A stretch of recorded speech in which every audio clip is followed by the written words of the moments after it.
Hi folks, today's quick demonstration or revision guide is about acceleration. When something is accelerating, what we say its velocity is changing. The standard unit of acceleration is meters per second squared, and you're also allowed to say that in meters per second. Okay, the equation that you need to know for acceleration is equal to the change in velocity, so in other words the final velocity minus the initial velocity over the time taken. If you measure the change in velocity in meters per second and you measure the time taken for that change in velocity in seconds, your unit for acceleration will be the meter per second squared. Essentially what the number of acceleration tells you is it tells you the change in speed every second. Okay, so a good way to imagine this is imagine looking at the speedometer of a car. So this particular car has got a speedometer in meters per second, and originally you're going at 10 meters a second, and let's see, 4 seconds later, that's what this is, 4 seconds later you speed up to 30 meters a second. Calculate the acceleration. Well, you know the acceleration is equal to the change in velocity divided by the time. The change in velocity, well, the final velocity is 30 minus 10 over, how long did it take to do that? 4 seconds. So that is going to give me 20 meters per second over 4 seconds, because this is in meters per second, this entire top bit, and that's going to give me 5 meters per second squared. Super. From now on in this video what I'm just going to use quick notation. VI, that just means the initial velocity, VF, final velocity, and T is the time for that change in velocity to take place. Okay, so it's back to Sheila the sheep. Sheila's initial velocity is 2, the final velocity is 10, time taken is 4. What's the acceleration?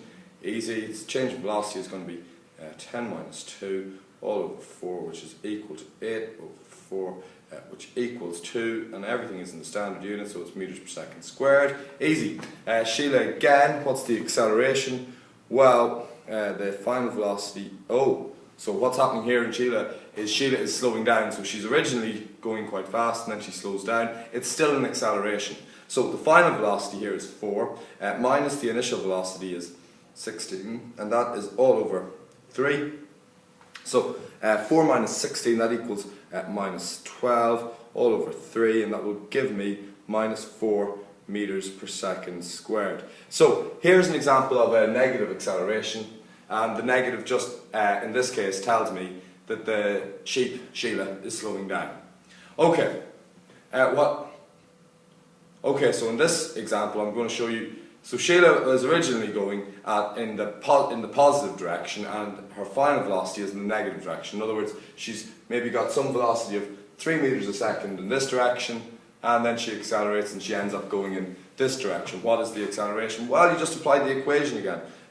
You say acceleration is equal to the change in, so the final velocity, well, the final velocity was minus 5, and you have to subtract 3 from that.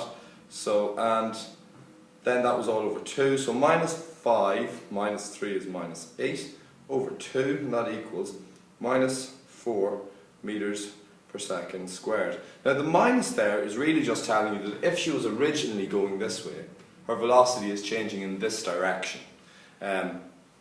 Next one, Sheila's getting faster in the negative direction. So Sheila obviously starts off at, let's call this negative. She's going at 2 meters a second in that direction, and her final velocity is 12 meters a second in the negative direction, which I'm defining to be that way there. Well, what's the acceleration? It's that you just apply the equation again. The final velocity, what is the final velocity? Well, it's minus 12, and then minus the initial velocity, but the initial velocity is minus 2, and that's all over 2 seconds. So minus 12 minus minus 2 is really minus 12 plus 2 divided by 2, which is minus 12 plus 2 is minus 10 over 2 is equal to minus 5, and everything is in standard units, so meters per second squared. So she's speeding up, and the minus tells you that it's in this direction. You can figure out a change in velocity if you know the acceleration and the time. Well, obviously, if you know this equation, if someone asks you what's the change in velocity, you just rearrange it. The change in velocity is just equal to the acceleration times the time. Pretty easy. Okay, so Sheila has initial velocity of this, and she accelerates like that for 2 seconds. what is VF? Well, let's see, the change in velocity is just equal to the acceleration times the time, so it's going to be 4 multiplied by 2, and that equals 8 meters a second. So what's our original velocity? Well, our original velocity, VI, is equal to 2 meters a second. So if our velocity changes by plus 8, our final velocity must be equal to 10 meters per second. With this one, let's see what's going on.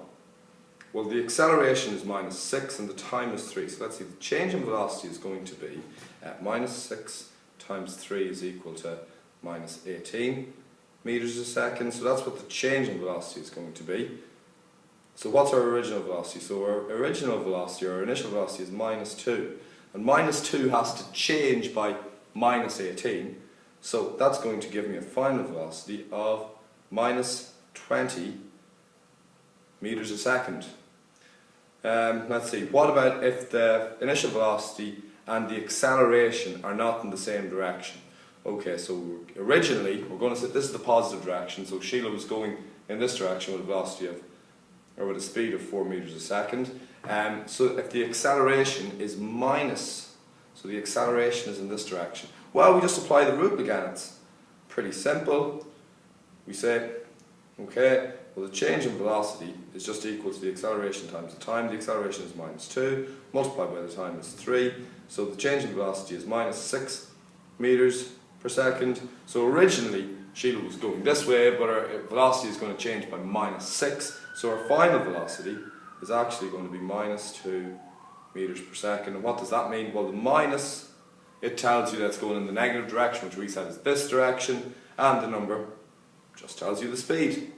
Okay, so you've got initial velocity of this, an acceleration of this, and a time of this. Let's again just apply the rule. Change in velocity is equal to the acceleration times the time, which is 6 times 4, which is equal to 24.